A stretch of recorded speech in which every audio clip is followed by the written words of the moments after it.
Siku ya usonji huadhimishwa duniani kote kila ifikapo tarehe 2 Aprili kila mwaka, ikiwa na lengo la kuongeza uelewa miongoni mwa jamii kuhusu ugonjwa huu.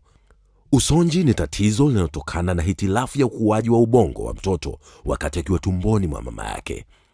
Mtoto huanza kuonyesha dalili za usonji akiwa katika umri mdogo, na mara nyingi kabla hajafikisha umri wa miaka 3.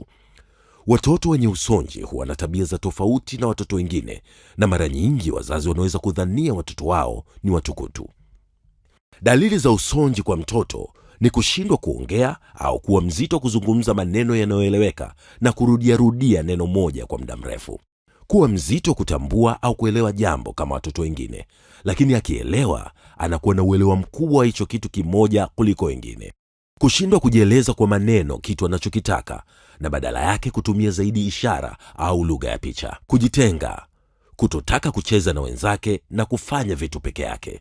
Kutoa sauti isiyoashiria kitu maalum, na wakati mwingine kupendelea vitu vya aina moja. Kuwa na tabia kujirudia, mfano mtoto kucheza mchezo mmoja kila siku kwa muda mrefu, kuchezea mkono au kutikisa kichwa kwa muda mrefu na kushindwa kuwatazama watu machoni.